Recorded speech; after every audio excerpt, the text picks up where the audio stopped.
اعوذ باللہ من الشیطان اللعین الرجیم بسم اللہ الرحمن الرحیم الحمد للہ وکفا وسلام علی عبادہ الذین اصطفیٰ. درود بھیجیے محمد و آل محمد.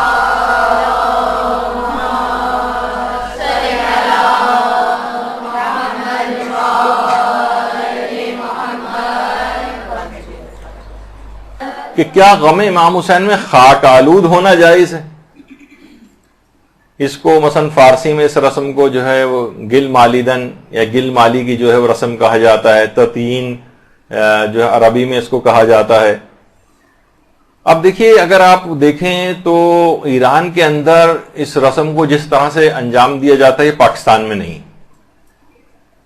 رائج ہی نہیں. وہاں عام عورتیں ہوں، بوڑھی عورتیں ہوں، باقاعدہ اپنے آپ کو خاک آلود کرتی ہیں، اپنے جسم کے اوپر اس انداز سے مٹی لگاتی ہیں. اور جوان بھی اگر ہیں، مثلا بہت سے وہاں پہ کھلاڑی بھی ایسے ہیں، وہ آپ کو یہ رسم ادا کرتے ہوئے نظر آئیں گے. علماء ہیں وہ اس رسم کے اندر اپنے جسم کے اوپر خاک لگاتے ہیں، اپنی پیشانی کے اوپر خاک لگاتے ہیں. یہ آیت اللہ شیخ جواد تبریزی کے بیٹے ہیں، وہ اس رسم کو جو انجام دیتے ہیں. حتیٰ کہ مراجع میں سے آیت اللہ ناصری ہیں، مجتہدین میں سے آیت اللہ ناصری خود اس مٹی لگانے کی رسم کو جو ہے انجام دیتے ہیں. اچھا اگر آپ اس لحاظ سے دیکھیں بہت سے مجاہدین مثلا ابو اسرائیل وغیرہ بہت سے اس طرح سے آپ کو نظر آئیں گے کہ مجاہدین بھی جو ہے اس رسم کو بعض اوقات آج کل یہ بھی کہا جانے لگا ہے کہ یہ ہیں مدافعین، یہ تو کوئی ان رسومات کو انجام، یہ خود سب سے بڑھ کر ان تمام رسومات کو انجام دیتے ہیں، اور جب اس کا موقع آتا ہے دفاع کا تو دفاع بھی کرتے ہیں. دونوں میں کوئی منافات اور کوئی دوری نہیں ہے آپس میں. تو بہرحال یہ بھی میں آپ کے سامنے کچھ مظاہر پیش کر رہا ہوں کہ ہر صنف کا آدمی، عام شخص ہو کوئی، وہ بھی اپنے آپ کو خاک آلود کرتا ہے. بچے ہیں وہ اپنے آپ کو خاک آلود کرتے ہیں، اس معاشرے کے اندر عام ہے یہ چیز. بوڑھے ہیں وہ اپنے آپ کو خاک آلود کرتے ہیں، حتیٰ کہ بچیاں یا عورتیں وہ بھی اپنے آپ کو اس طرح سے خاک آلود کرتی ہیں. اور اس کو کہا جاتا ہے مواسات.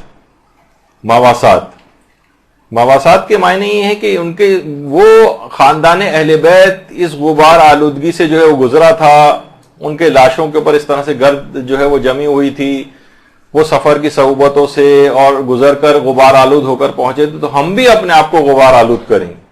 جیسے ہم پیاسے رہ کر ان کے غم میں شریک ہوتے ہیں، جیسے کہ ہم دوڑ کر گویا ایک لحاظ سے بہت سی جگہوں پہ ان کی یاد میں، یعنی ہر وہ چیز جس سے وہ گزرا ہے اس میں ہم ان سے اظہار ہمدردی کرتے ہیں. یہ ایک طریقہ ہے، ایک رسم ہے، اس کے اندر کوئی وہ مانگنے کی ضرورت نہیں ہے کہ حکم بتائیے، لیکن کچھ چیزیں اس طرح سے ذکر بھی ہوئیں. حتیٰ کہ شیعہ سنی روایات کے اندر اس بات کا تذکرہ آیا. سنی روایات کے اندر بھی اگر آپ دیکھیں تو باقاعدہ جو امام بخاری ہیں انہوں نے اپنی کتاب میں اس روایت کا تذکرہ کیا ہے، ترمذی میں اس روایت کا تذکرہ ہے، طبرانی میں اس کی روایت کا تذکرہ ہے. جو حاکم ہیں اہل سنت کے علماء بہت سارے اور محدثین نے اس روایت کو لکھا ہے کہ ان سلمہ انہا دخلت علی ام سلمہ رضی اللہ تعالی عنہا وہی تبکی فسألتہا ما یبکیکی فقالت رأیت النبی صلی اللہ علیہ وآلہ اللہم صلی علی محمد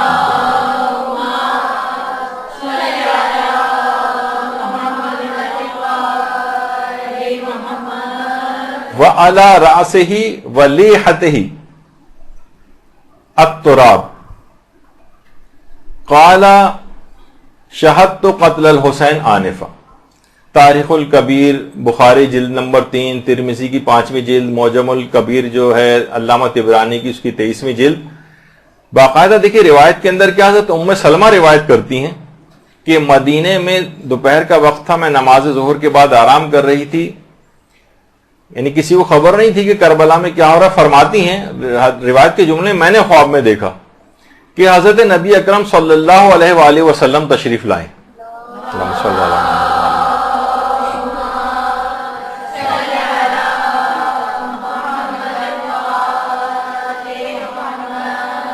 آپ پریشان حال تھے اور آپ کا سر انور اور ریش مبارک یعنی داڑھی گرد آلود تھی. خواب میں خود انہوں نے دیکھا. فرماتی ہے میں نے عرض کیا یہ کیا ماجرا ہے؟ آپ نے تو پیغمبر اکرم نے فرمایا ام سلمہ میں ابھی مقتل حسین سے آ رہا ہوں. حضرت ام سلمہ فرماتی ہیں کہ میں نے اسی وقت اٹھ کر مٹی والی شیشی دیکھی جو خون میں بدل گئی تھی، وہ سمجھ گئیں کہ امام حسین شہید ہو گئے. یعنی خود پیغمبر کو انہوں نے دیکھا کہ پیغمبر کا سر انور اور ریش مبارک یہ گرد آلود تھی.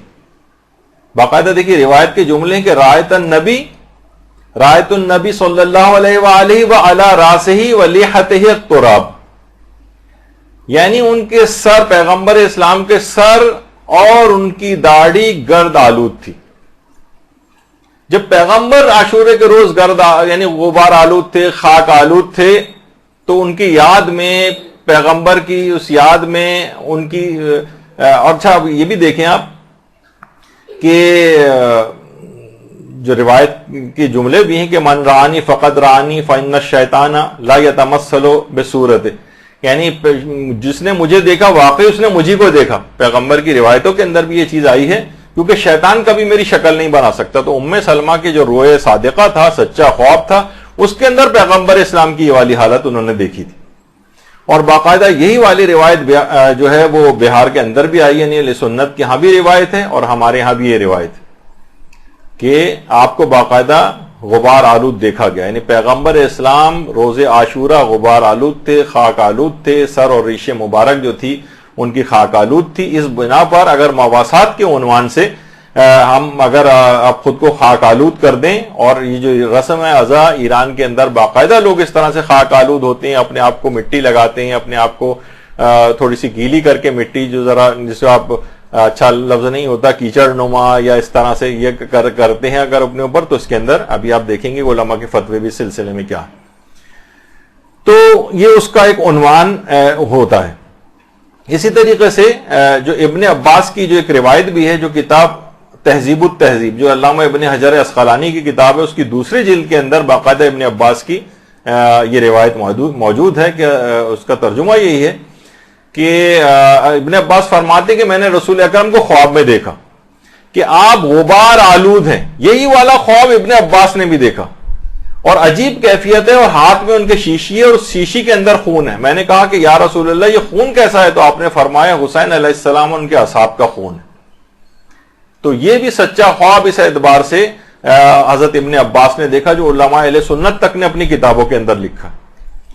تو اس لحاظ سے اس کے اندر کوئی حرج نہیں. اسی طرح سے مثلا صعصع ابن سوحان جو کہ حضرت امیر المومنین علیہ السلام کے صحابی تھے، اللہم صلی علی محمد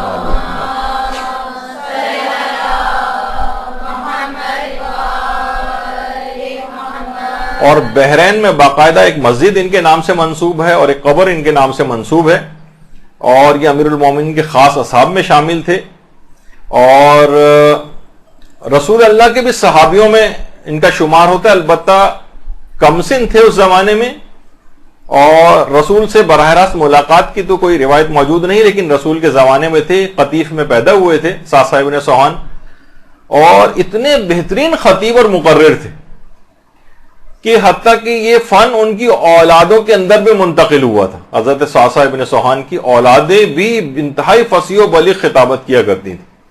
بلکہ ملتا بھی ہے روایاتوں میں کہ ایک دفعہ خلیفہ ثانی جو ہے ایک دفعہ پھنس گئے تھے کسی مسئلے کے اندر، تو باقاعدہ صعصع ابن سوحان کو بلایا گیا تھا، جنہوں نے انتہائی فصیح و بلیغ اسی مسئلے کے اوپر پوری ایک تقریر کی، اور سب لوگ انگشت بدندہ رہ گئے. اتنی بہترین تقریر کر کے انہوں نے اس مسئلے کو سلجھایا. تو ایسا تھا، ایسی یہ تقریر کرتے تھے کہ لوگ باقاعدہ، دیکھیں آپ لوگوں کو بھی ذاکری اور خطابت سکھانے کی یہاں پر کلاسز چل رہی ہیں، باقاعدہ لوگ صعصع ابن سوحان سے خطابت اور فن تقریر سیکھنے کے لیے آیا کرتے تھے.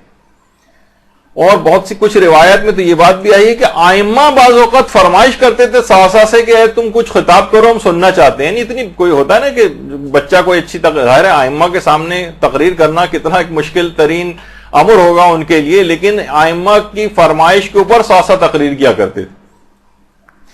تو پھر روایت میں ملتا بھی ہے کہ مغیرہ نے حکم دیا تھا، بلکہ معاویہ کے حکم کے اوپر ان کو بحرین جلا وطن کیا گیا تھا. ایک روایت کے مطابق ان کا وہیں انتقال ہوا اور اس کے بعد وہیں دفن ہوئے. کچھ کہتے ہیں کہ ان کی قبر عسکر کا ایک علاقہ ہے وہاں پر بھی. تو بہرحال علماء اہل سنت نے بھی ان کو ایک ثقہ راوی کے طور پر سمجھتے ہیں. اچھا، خود صعصع جو ہیں ابھی میں بہرحال جو ان سے روایت ہے وہ تو ابھی آپ کے سامنے بیان کروں گا. پہلے ایک چیز اور آپ کے سامنے ذکر کر دی جائے. یہ مقام ہے صعصع ابن سوحان کا, بیچ میں بات آ گئی تو سوچا کہ یہ بھی بات بتا. ان کی قبر پہ کئی حملے ہو چکی ہیں ہمارے آنکھوں کے سامنے. بحرین میں صعصع کی قبر کے اوپر متعدد دفعہ 4 مرتبہ تو باقاعدہ ان کی قبر پہ حملہ ہوا ہے. 2003 میں حملہ ہوا, پھر اس کے بعد 2007 میں ان کی قبر کے اوپر حملہ ہوا, پھر 2012 میں ہوا, 2013 میں ہوا. اور جب وہ مسجد ان کی ہوتی, ایسی دشمنی ان کی امیر المومنین کے حوالے سے اب بھی لوگوں کے دلوں کے اندر پائی جاتی ہے کہ صعصع کی قبر پر بھی آج تک حملے ہوتے ہیں. یعنی ان پچھلے سالوں ہی کے اندر 4 دفعہ باقاعدہ حملے ہوئے اور توڑ پھوڑ ہوئی ہے. باقاعدہ ان کی قبر کی بے حرمتی کی گئی ہے, ان کی جگہوں کو توڑا گیا. اچھا, اب روایت میں جو جملے ہیں وہ آپ کو بتانے کہ صعصع جو ہیں, دیکھیے روایتوں میں ملتا ہے کہ حضرت امیر المومنین علیہ السلام جب شہید کر دیے گئے, درود بھیجیے نا محمد علیہ وسلم,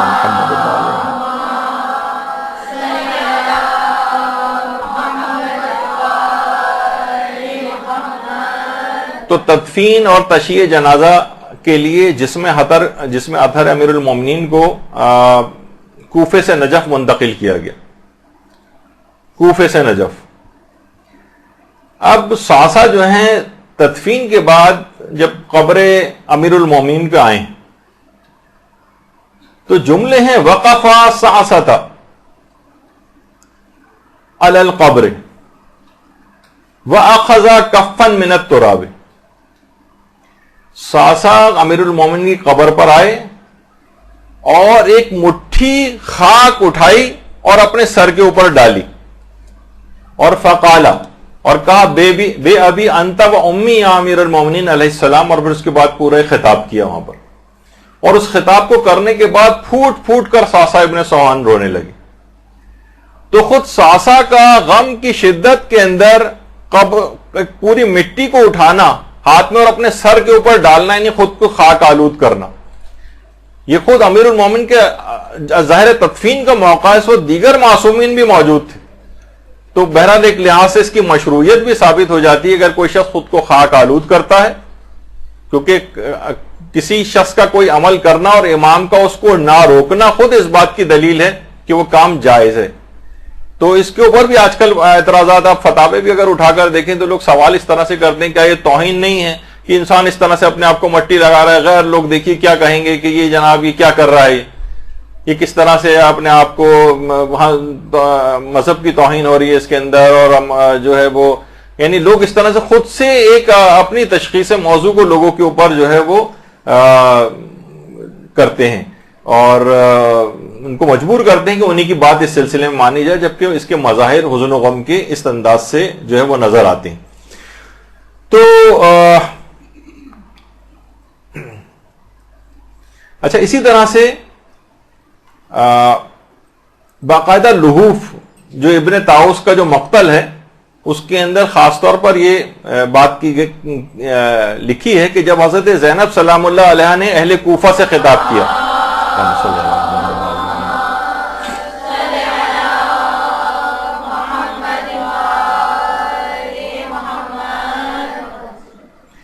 خطاب کیا جب اہل کوفہ سے, تو لوگ چیخ چیخ کر رونے لگے.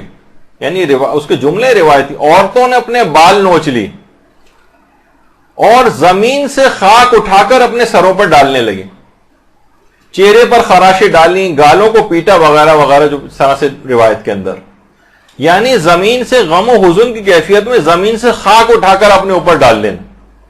تو اس کے اندر کوئی اس میں حرج نہیں ہے. یہ واقعات سب حضرت زینب سلام اللہ علیہ کی تقریر, جہاں پہ خود سید سجاد بھی موجود تھے, لوگوں نے باقاعدہ اس طریقے سے ایک فیل ہوا, اور تو اس کے اندر کوئی حرج نہیں ہے, کوئی اس کے اندر قباحت والی بات نہیں ہے. اگرچہ یہ رسم اعضاء یہاں پر پاکستان میں نہیں ہے ابھی, لیکن یہ ایران کے اندر بہت وائڈلی پریکٹس کی جاتی ہے.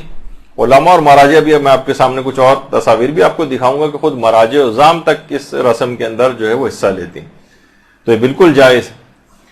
تو کیونکہ یہ غم و حزن کی ایک علامت ہے, اس لحاظ سے بھی جائز ہے. اور باقاعدہ روایتوں کے اندر بھی یہ چیز آئی ہے, دیکھیے کہ حضرت امام علی رضا علیہ الصلوۃ والسلام فرماتے ہیں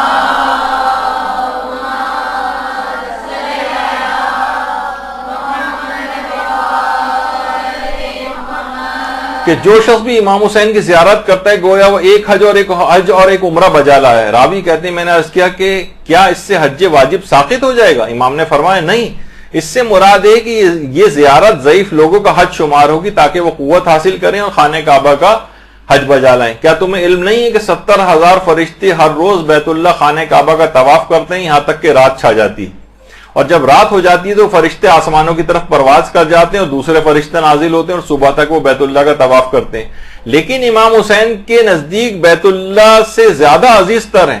ہر نماز کے بعد 70,000 فرشتے پریشان حال اور غبار آلود نازل ہوتے ہیں، ان فرشتوں کے بھی مٹی لگی ہوتی ہے، اور وہ ان کی قبر مطہر کا طواف کرتے ہیں، پھر دوبارہ قیامت تک ان کی باری نہیں آتی۔ کامل الزیارات میں ابن قولابی نے ایک روایت لکھی کہ فرشتے تک اس میں غبار آلود ہوتے ہیں۔ تو اس کے اوپر اعتراض کیا جائے، اس رسم کو جو برا بھلا کہا جائے اور اس کو جو ہے وہ مذہب کی توہین سمجھا جائے اور اس کو جو ہے بیوقوف لوگوں کا طریقہ کار قرار دیا جائے، یعنی کتنی کہ پیغمبر اکرم خاک آلود تھے اور فرشتے خاک آلود تھے، اور اپنے سروں کے اوپر مومنین نے جو ہے وہ اس انداز سے خاک ڈالی، حتیٰ کہ سواسہ ابن سوحان ائمہ معصومین کے سامنے اس طریقہ کار کو کیا ہے۔ تو آپ خود سوچ سکتے ہیں کہ اس عمل کے اندر وہ کیسی جواز اور مشروط پائی جاتی ہے۔ اور خود اس کے بعد جو آداب ہیں ظاہر کے، اگر وہ بھی آپ دیکھیں کتابوں کے اندر تو اس میں بھی یہی ہے کہ ایک روایت میں امام صادق فرماتے ہیں کہ امام حسین کی زیارت حزن و ملال اور غم اندوہ کی کیفیت میں بکھرے ہوئے بالوں، غبار آلودہ جسم اور بھوک اور پیاس کی حالت میں کرو، اس لیے کہ جب امام حسین شہید ہوئے تو وہ اسی حالت میں تھے۔ یعنی حکم ہے کہ ظاہر اسی غبار حالت میں آ کر جو ہے وہ زیارت کرے، بھوک و پیاس کی حالت میں آ کر زیارت کرے، یعنی آداب میں اس کی چیز شمار کی گئی۔ تو غبار آلود ہونا، اس کو کوئی آج کل بہت ہی نظیف اور اس طرح سے لوگ ہونے لگے ہیں کہ صاف ستھرے بالکل کوئی گرد و غبار نہ ہو، گویا سارا دین سمٹ کے اس چیز کے اندر آ گیا کہ یہاں پر لیکن یہ غبار آلود ہونا مطلوب ہے غم امام حسین۔ اور باقاعدہ روایت میں یہ بھی ہے کہ روایت میں امام صادق کی خدمت میں راوی حاضر تھا، انہوں نے پوچھا، وہیں پر حضرت امیر المومنین کا تذکرہ ہوا کہ جو شخص امیر المومنین کی زیارت کرتا ہے اسے کتنا ثواب ملتا ہے؟ تو امام نے فرمایا جو بھی میرے جد کے حق کی معرفت کے ساتھ زیارت کرے گا اللہ اس کے ہر قدم کے بدلے مقبول حج اور مبرور عمرے کا ثواب عطا کرے گا، یعنی مقبول شدہ۔ خدا کی قسم اللہ اس قدم کو جہنم کا لقمہ نہیں بنائے گا جو حضرت امیر کی زیارت کے لیے پیدل یا سواری پر غبار آلود ہوا ہو، اور فرمایا کہ اس حدیث کو سونے کے پانی سے لکھ لو۔ یعنی غبار آلود ہونا، یعنی ظاہر بھی اگر ہے تو وہ غبار آلود ہونا اس کا پسند کیا گیا ہے۔ تو غم امام حسین میں اس لحاظ سے اس کے اندر کوئی پریشانی والی بات نہیں ہے جس اعتبار سے لوگوں نے اس کو سمجھا ہوا ہے۔ جیسے کہ ایک اور روایت میں کہ امام صادق نے فرمایا کہ خدا نے اللہم صلی علی محمد و علی محمد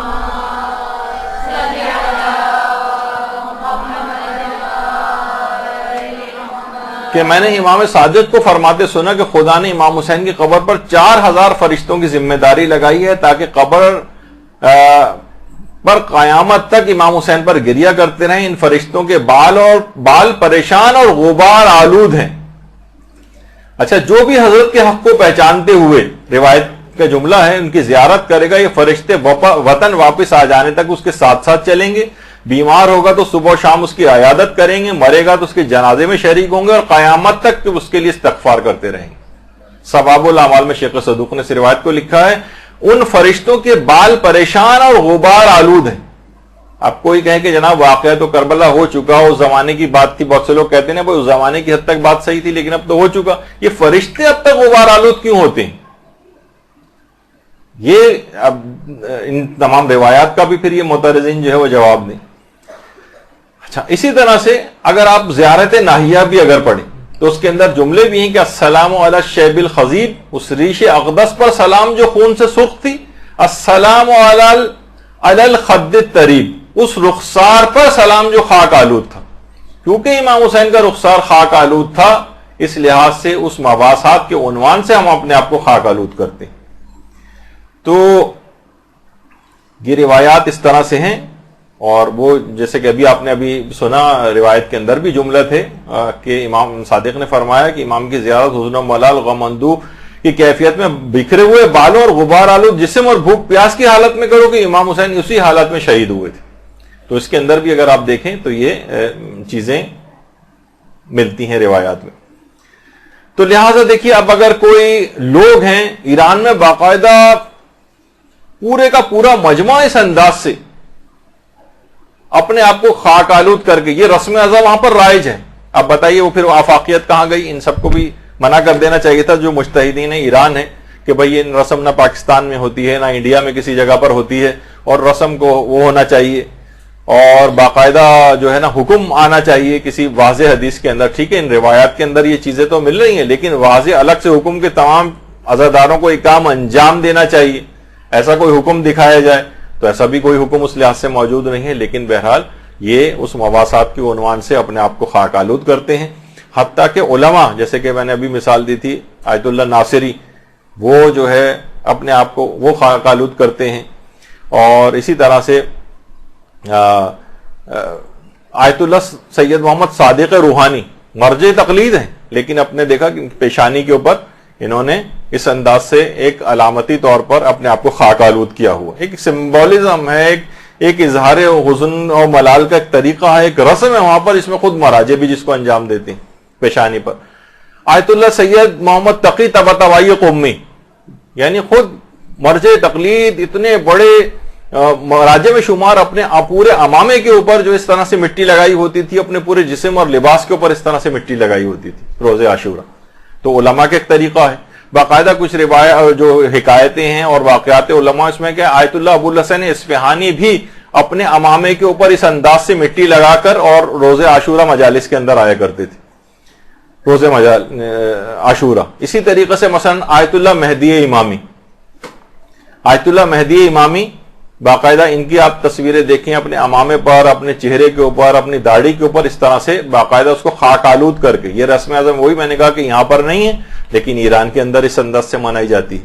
اسی طریقے سے امام خمینی کے متعلق ملتا ہے جو کتاب لکھی گئی ہے قباسات من سیرت الامام الخمینی, اس کے صفحہ 41 کے اوپر یہ بات ہے کہ قوم کے مدرسہ فیضیہ میں روز عاشورہ امام خمینی 1383 ہجری قمری میں ذکر مصائب سید الشہداء کے لیے آئے تو امامے کی ان کی گرہیں کھلی ہوئی تھیں اور اس پر مٹی لگائی ہوئی تھی, مٹی موجود تھی اس کے اوپر. وہ اظہار غم و حزن کے طور پر ایک مناسبت سے ایک علامت کے طور پر جو ہے امام خمینی نے بھی ایسا کیا ہوا تھا. باقاعدہ کتابوں کے واقعات ملتے ہیں. آیت اللہ شیخ جواد تبریزی, ان کے ساتھ جو لوگ افراد ان کے اپنے بیٹے جو ہے وہ اس رسم کو انجام دیتے تھے, ان کے ساتھ میں موجود ہیں اور مراجع عظام کے سامنے یہ چیز ہوتی. اور باقاعدہ یہ جو خاک آلود ہونا اور غبار آلود ہونا, اس کی عظمت کا تو وہی آیت اللہ بروجردی والا واقعہ ہے. اور اس واقعے کے جو گواہان ہیں اس کے اندر آیت اللہ صافی گلپائگانی ہیں جنہوں نے خود اس واقعے کو بیان کیا ہے. اس کے علاوہ آیت اللہ شبیری زنجانی ہیں, انہوں نے بھی اس واقعے کو اپنے ایک فتوے کے اندر بھی بیان کیا کہ آیت اللہ خود بروجردی فرماتے ہیں کہ ایک دفعہ شدید میری آنکھیں دکھنے کو آ گئی تھیں شدید, اور آنکھوں سے نظر ابھی آنا جو ہے وہ بند ہو گیا تھا آنکھوں کی, اور شدید تکلیف آنکھوں کے اندر ہو گئی تھی.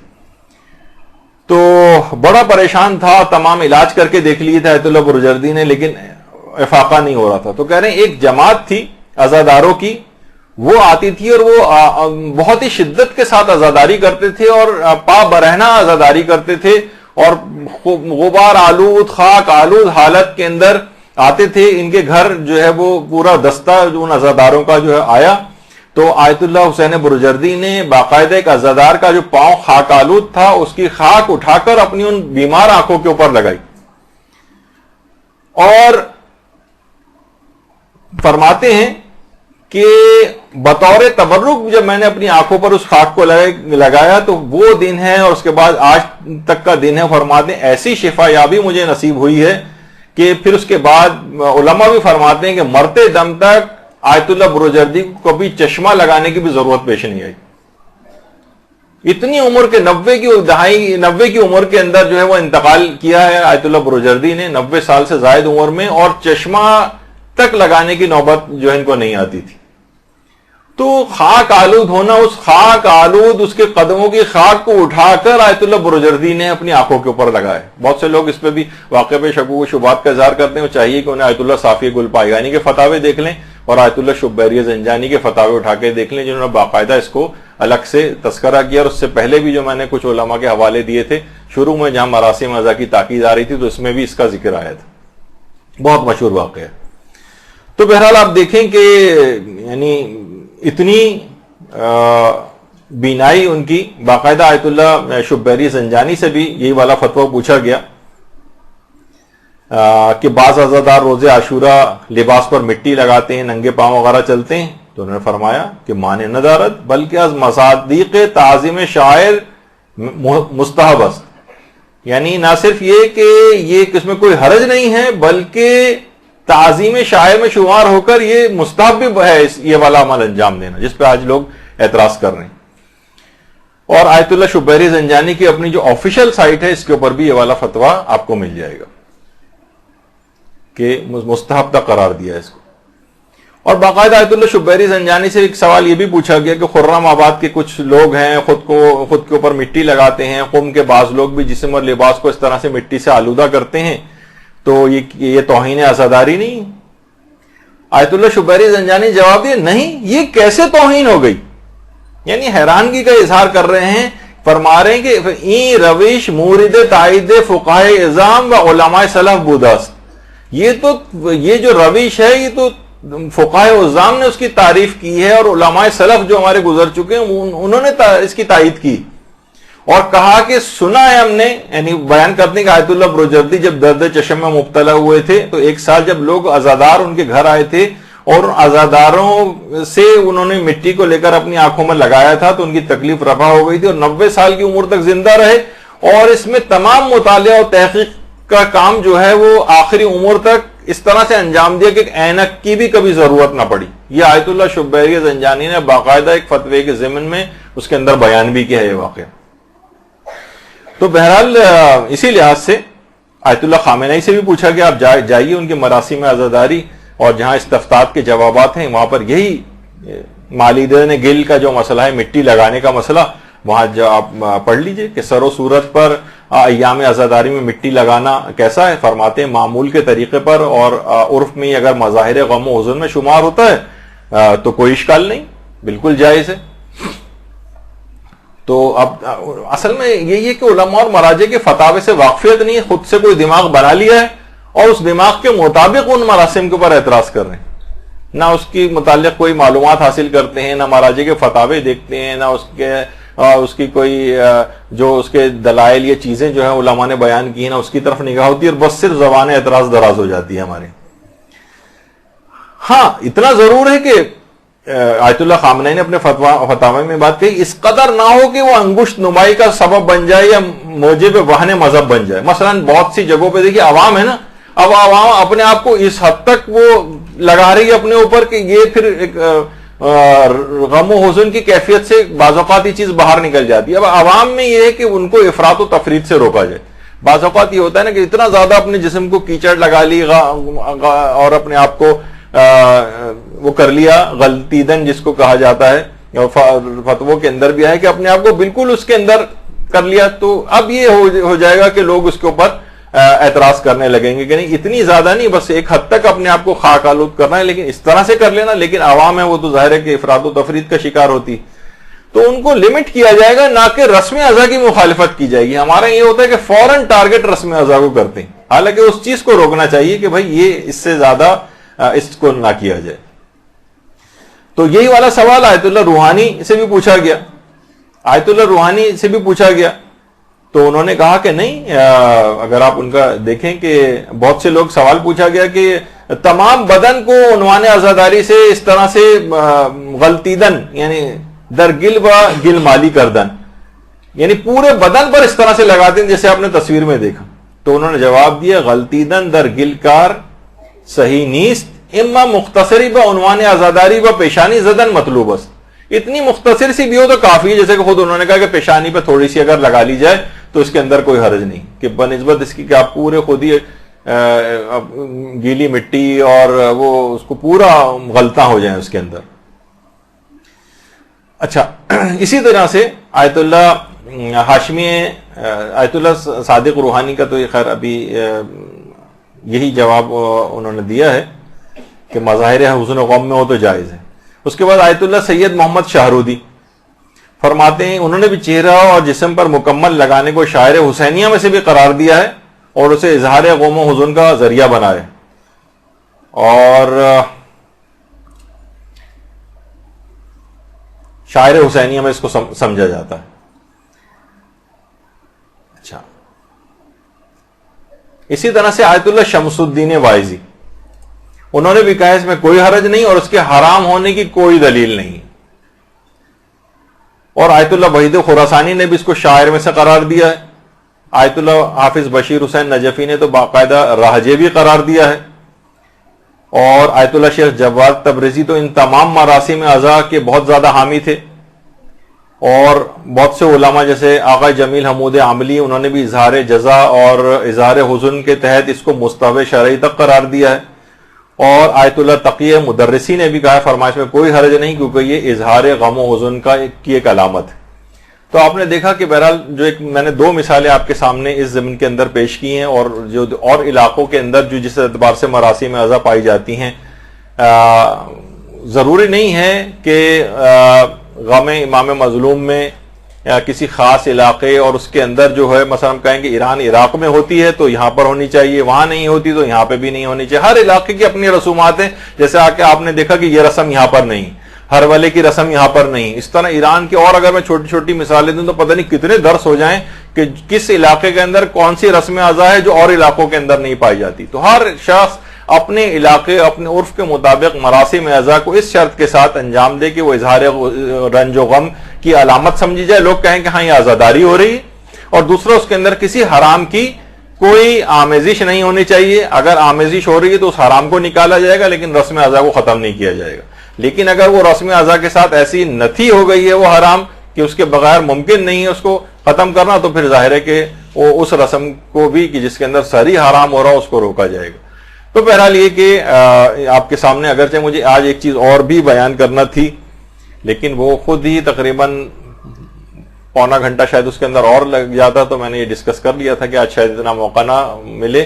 تو انتظامیہ نے اگر اجازت دی اگلی اتوار کو بھی اس کی کلاس لینے کی تو ہم چند اور مراسم کے اوپر گفتگو کریں گے.